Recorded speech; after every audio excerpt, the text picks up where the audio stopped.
Assalamualaikum warahmatullahi wabarakatuh. Pada hari ini, grup kami, kumpulan 2 akan membentangkan tentang Akta Perihal Dagangan tahun 2011 yang berkaitan dengan isu-isu halal. Okay, next. Grup kami terdiri daripada 7 orang ahli. Adha akan membentangkan tentang takrif halal mengikut APD 1975. Erma akan membentangkan tentang takrif halal mengikut APD 2011. Saya, Khadijah, Husna dan Syaza akan menerangkan tentang perbandingan antara halal APD 1975 dan 2011. Manakala Amira dan Izzah akan membentangkan tentang hukuman APD 2011. Malaysia dikenali sebagai salah satu negara yang terkehadapan dalam pengaturan, penguatkuasaan dan pemantauan berkaitan halal. Malaysia juga dilihat berpotensi menjadi sebuah negara hak halal. Meskipun begitu, tidak bermakna negara tidak berhadapan dengan isu penyalahgunaan logo halal seperti pemalsuan logo halal dan penipuan penandaan halal. Oleh itu, langkah yang diambil oleh kerajaan bagi memperkasakan perlindungan pengguna musim di Malaysia berkaitan halal adalah dengan memansuhkan Akta Perihal Dagangan 1972 atau dikenali APD 1972 dan menggantikannya kepada Akta Perihal Dagangan 2011 APD 2011.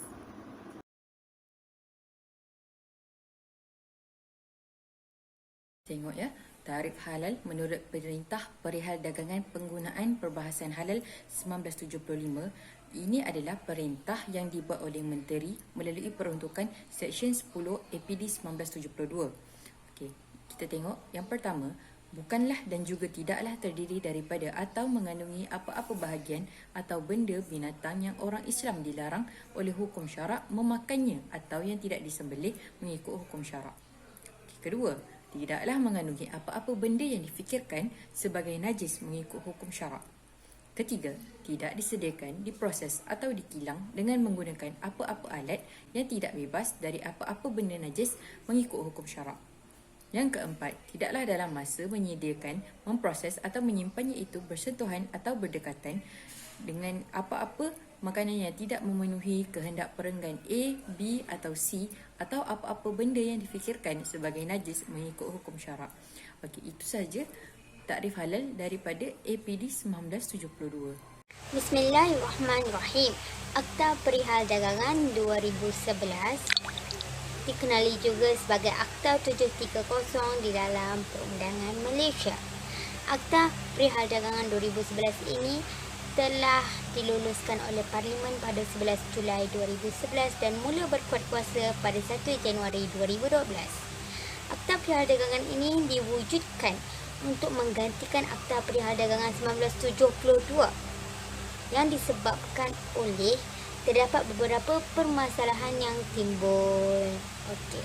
Apa yang menarik tentang Akta Perihal Dagangan 2011 ini ialah terdapat perundangan subsidiari yang berkaitan dengan penguatkuasaan halal. Apa itu perundangan subsidiari? Perundangan subsidiari ini adalah satu kuasa perundangan yang diturunkan oleh badan perundangan kepada satu badan yang lain. Okey. Dalam kes ini APD 2011, badan perundangan yang lain ialah JAKIM dan juga MAIN. JAKIM dan MAIN adalah dua agensi yang berautoriti untuk mengeluarkan sijil dan logo halal.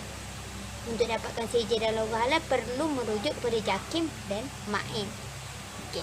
Apa perundangan subsidiari yang telah diwujudkan oleh Akta Perihal Dagangan 2011 ini ialah pertama, Perintah Perihal Dagangan Takrif Halal 2011 di bawah Seksyen 28 dan juga kedua, Perintah Perihal Dagangan Perakuan dan Penandaan Halal bagi Makanan dan Barangan 2011 di bawah Seksyen 29.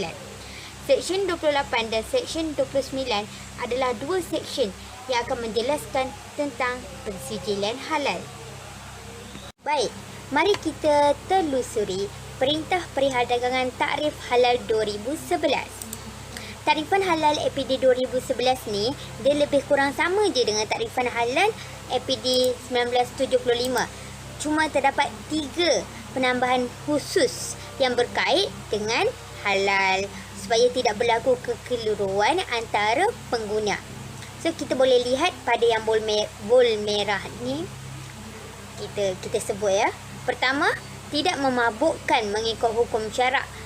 Penambahan kedua, tidak mengandungi bahagian atau anggota manusia atau hasilan daripadanya yang tidak dibenarkan oleh hukum syarak. Dan yang ketiga, tidak beracun dan tidak memudaratkan kesihatan. Jika kita teliti takrifan halal ni, kita akan dapati bahawa huruf yang B, C, E, F, G ni semuanya meliputi konsep halalan thayyiban, ya, yang mana konsep ini selari dengan syariat Islam. Kita teruskan pula kepada perintah perihal dagangan, perakuan dan penandaan halal bagi makanan dan barangan 2011. Okey, dalam perakuan dan penandaan halal bagi makanan dan barangan ni, dia berkaitan dengan perkhidmatan ataupun pengangkutan, penyimpanan dan pemprosesan bahan mentah makanan atau barang-barang tersebut. So, pertama, ia perlu diperakukan halal oleh pihak berkuasa yang berwibawa, iaitu JAKIM dan MAIN. Yang kedua, ditandakan dengan logo Halal Malaysia. Ini adalah logo Halal Malaysia. Semua orang kena cakna lah dengan logo ni, ya. Yang ketiga, diperakui halal oleh Badan Pensijilan Halal luar negara yang diiktiraf oleh JAKIM jika terdapat barang-barang yang kita import dari luar negara. Yang keempat, menandakan nama badan pensijilan pada barangan tersebut. Kan tadi kita import barang daripada luar tu, ia perlu diperakui oleh badan yang telah JAKIM iktiraf. Jadi nama badan tersebut kita kena tulislah, ya. Yang terakhir, mematuhi standard, prosedur dan perkeliling yang dikuatkuasa oleh Ketua Pengarah JAKIM. Baik, next slide.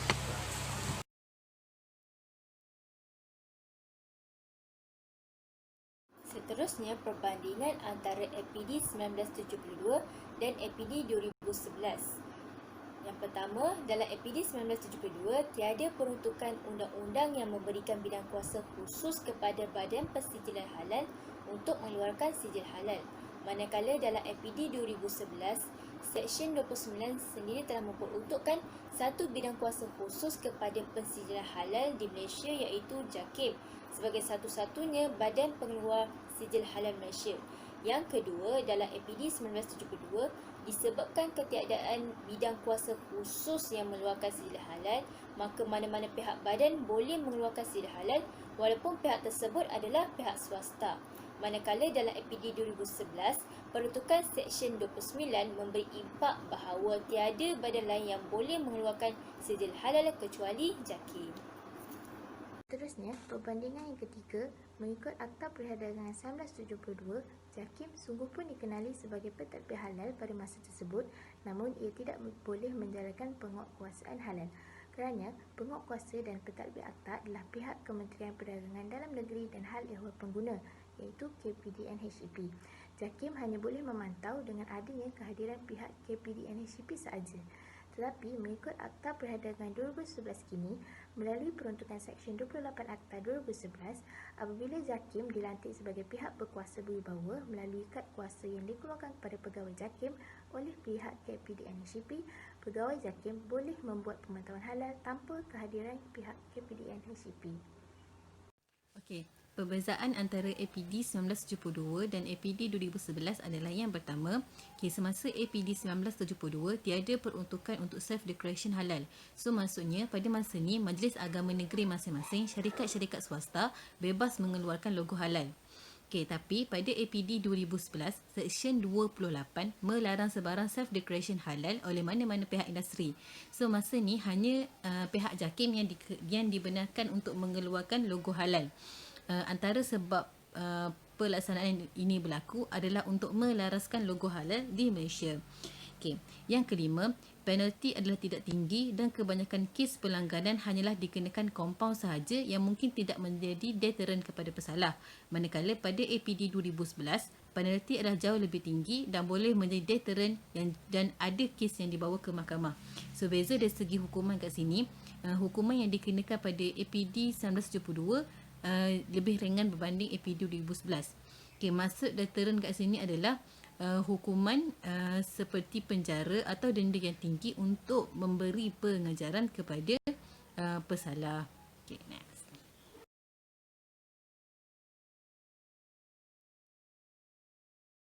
Seterusnya, hukuman menurut Akta Perindustrian Halal 2011, kesalahan di bawah Seksyen 28, Perintah Perihal Dagangan Takrif Halal.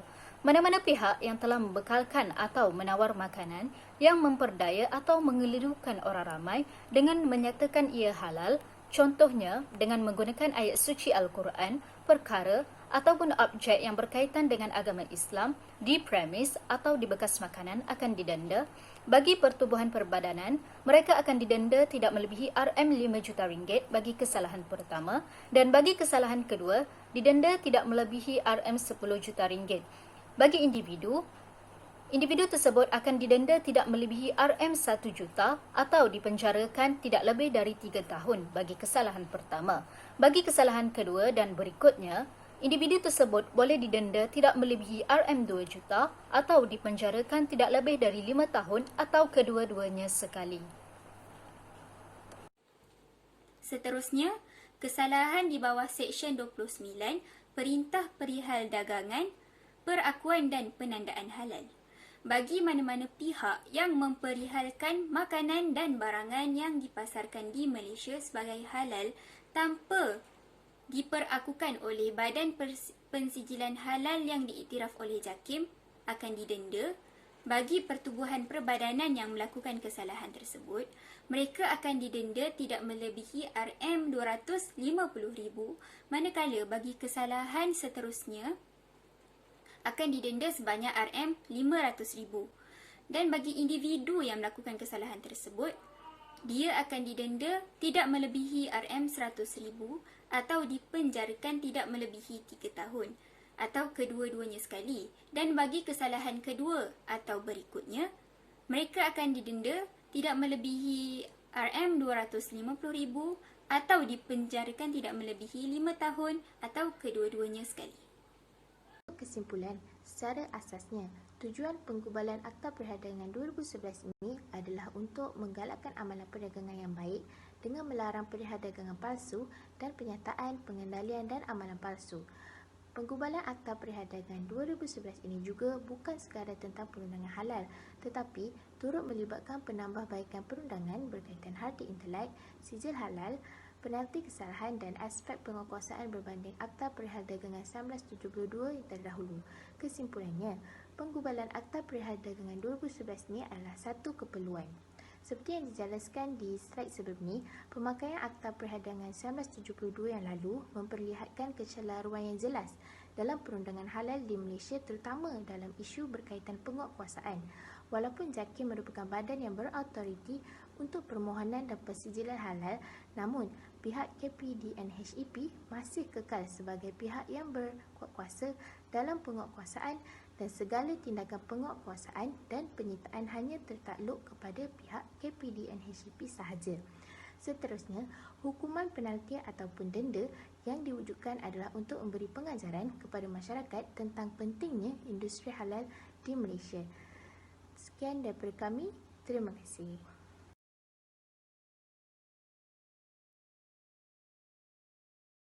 Sekian sahaja daripada grup kami. Assalamualaikum warahmatullahi wabarakatuh. Mana soalan boleh diajukan selepas ini. Sekian, terima kasih.